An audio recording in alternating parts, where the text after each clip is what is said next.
I want to start with something that we heard yesterday, or actually Monday, during opening statements. Counsel told us that there's always two sides to every story, and with all due respect, this is not one of those stories. This is a story that pretty clearly shows what happened.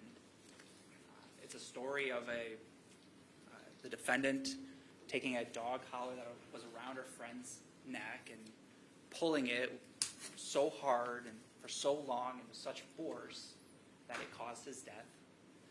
That in that moment she made a deliberate choice to end her friend's life. She then, after the fact, degrades his body, engages in sexual acts with him. This is a story of the defendant then dismembering him and leaving his remains all over the house for his mother to find. And this isn't the state's story. This isn't law enforcement's story. It's the defendant's story, as you heard today, right? So as we go through this, it's easy to sit here and say, yes, the defendant confessed, and it's true. She confessed to every single element that you will see that the state needs to prove. But we didn't just stop there, right? We could have been done with this case on Monday, played her interview and called it a day. But you should expect more, right? We have the burden of proof, and obviously we called a number of witnesses to establish what this story shows. So I want to walk through that story. And I know there's a lot of law that was just read to you, but I'm a visual learner, so I like to see kind of what we're looking at here. So as I go through these three offenses, there's really, as you'll see, 6 things the state needs to prove beyond a reasonable doubt. Not every fact that was testified to, not what time somebody got to Scott Holmes' house at the end of the night. The 6 elements are what the state needs to prove to you beyond a reasonable doubt. Okay? So first, count 1, first-degree intentional homicide. First, that the defendant caused the death of Shad, and that she, second, acted with intent to kill him. Okay? And again, as I already mentioned, as we go through these elements, you heard earlier this morning that the defendant is acknowledging every element that we hear. Okay? Independent of the information you heard today, with the investigation you heard, the DNA, the other information, Dr. Tranquita's testimony, I would argue would prove all these elements as well. But you have on top of that the defendant's admissions to all these elements. Okay? So the defendant caused the death of Shad. I mean, that should be fairly clear here. Obviously, she admits that. You heard Dr. Tranquita's testimony of how Shad died, the cause and the manner of death, strangulation, excessive force being placed on the neck, producing his death. That was the sole cause of death that we heard. So let's talk about intent, right? Because that admittedly sometimes is a tricky topic, right? We can never know anyone's intent truly, and as you're told, you're not going into the mind of somebody, right? Kind of looking at all the facts and circumstances that you see. In this case, you have the benefit of the defendant opening up her mind to you and telling you what her intent was here. But you also have other signs, right? So what does intent mean? That somebody had the mental purpose to do something, right? Some volition. Or that they're aware that what they're doing is practically certain to cause that result, right? And you heard both, really, from the defendant. So I want to walk through that because there's a lot of points in that interview where the defendant is telling you exactly what her intent was in this case, right? His face was turning purple, right? She describes that and how he's coughing up blood. And you know that's accurate, right? Because you heard Dr. Tranquita's testimony and you saw those photographs. She's seeing that in person, and yet what does she say? I still didn't stop. No. She felt a heartbeat at one point, right? She talks about feeling his heartbeat, and she kept pulling more, and he wouldn't die. And I just wanted him, and I was like, damn. Right?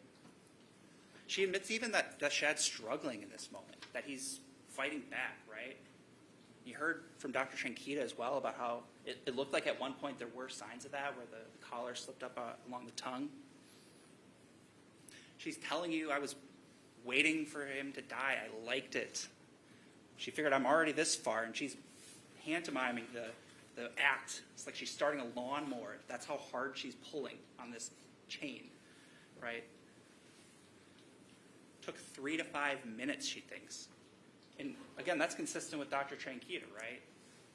this is not an accident. This isn't a whoops. This is an intentional act, right?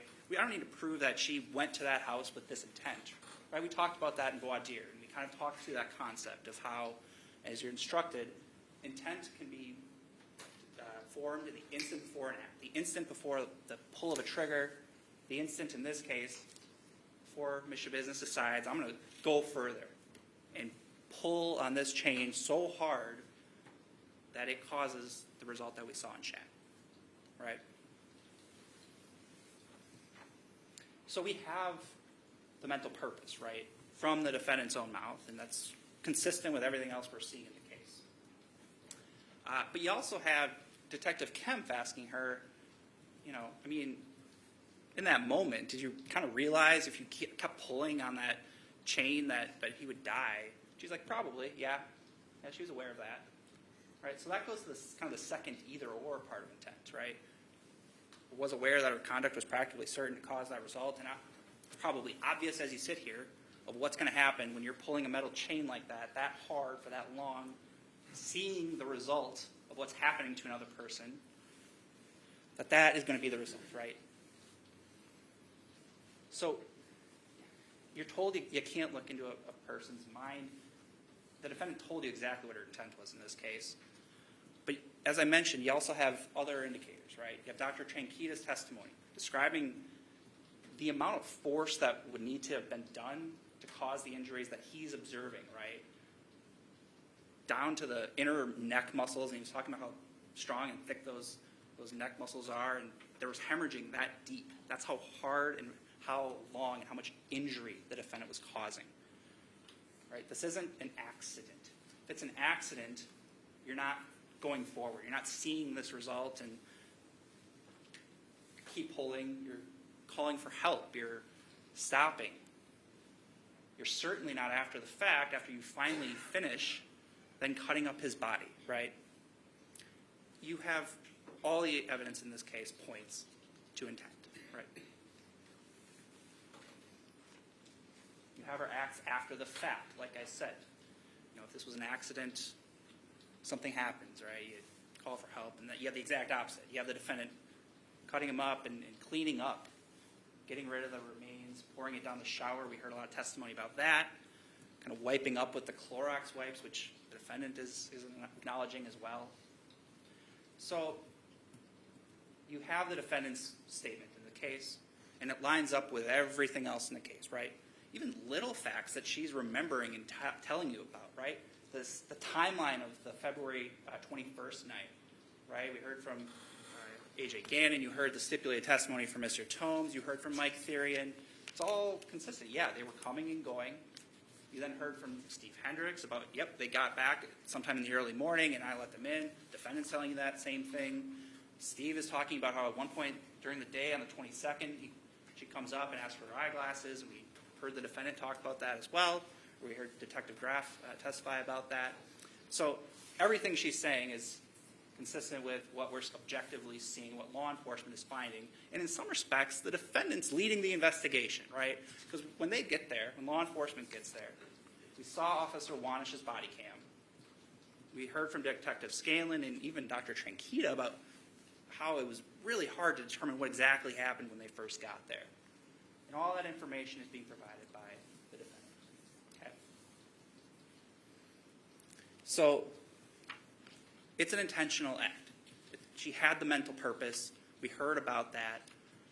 It's not, as I talked about, it can be formed at any time before the act, right? It doesn't need to be premeditated. That's not the law in this state. And it's really important, too, to not confuse this with motive, right? We heard evidence about motive, right, and her interest in Jeffrey Dahmer and all that entails. But intent doesn't mean motive. This is what intent means, and we proved intent, right? She caused his death, and she acted intentionally, and she told you as much.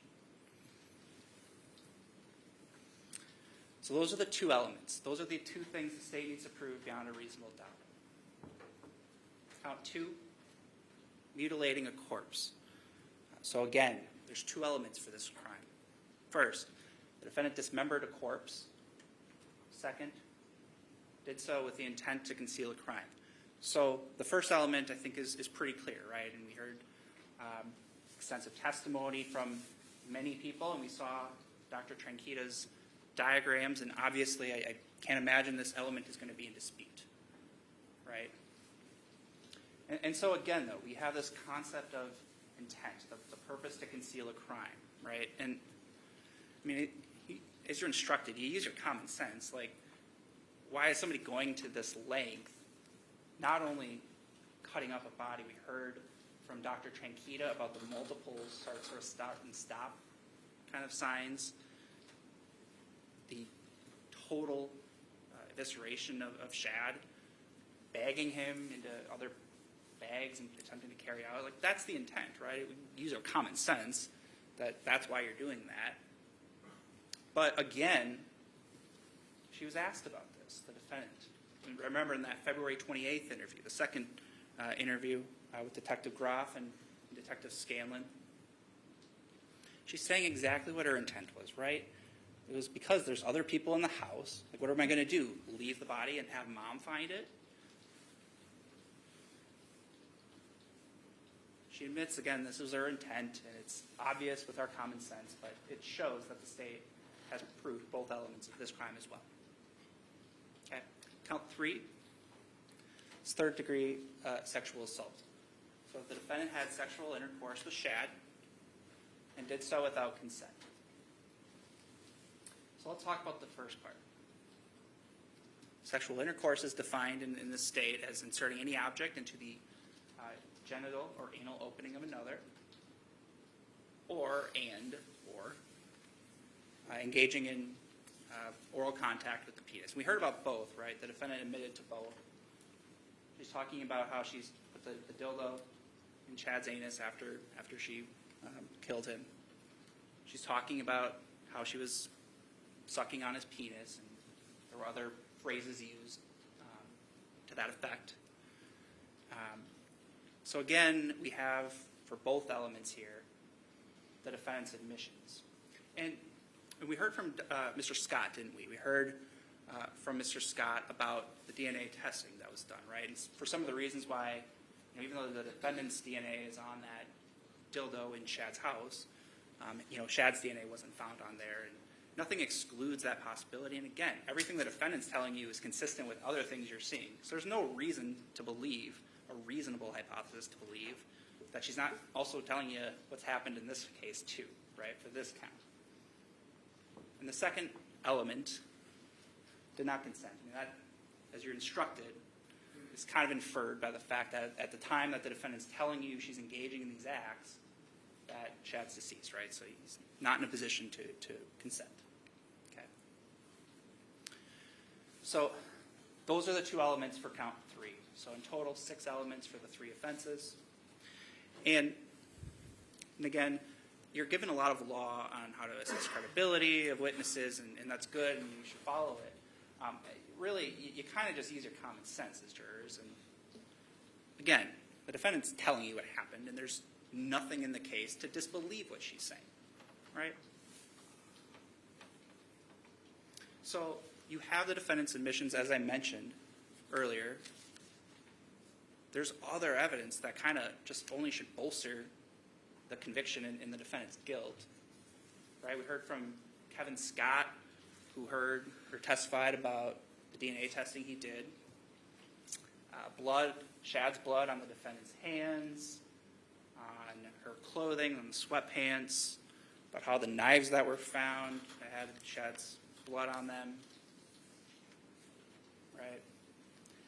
Even absent her confession, I mean, there's ample evidence here to convict on all 3 counts. You have many witnesses coming in to talk about the integrity of the investigation, how law enforcement didn't just take the confession and go home, right? We do more, right? Send things in for DNA. We speak with other witnesses. We corroborate the defendant's timeline of things. You heard all that. And that's really important, right? We have the burden of proof.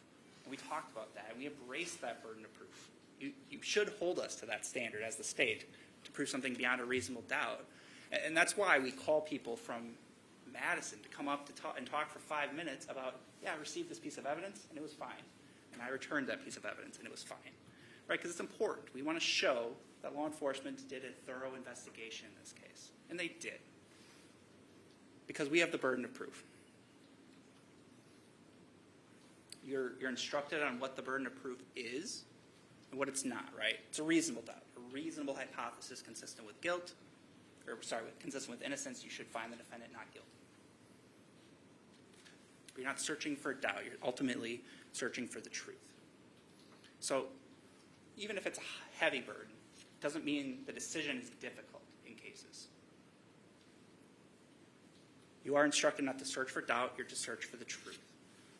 And there's not a reasonable hypothesis in this case consistent with the defendant's innocence. There just isn't, right?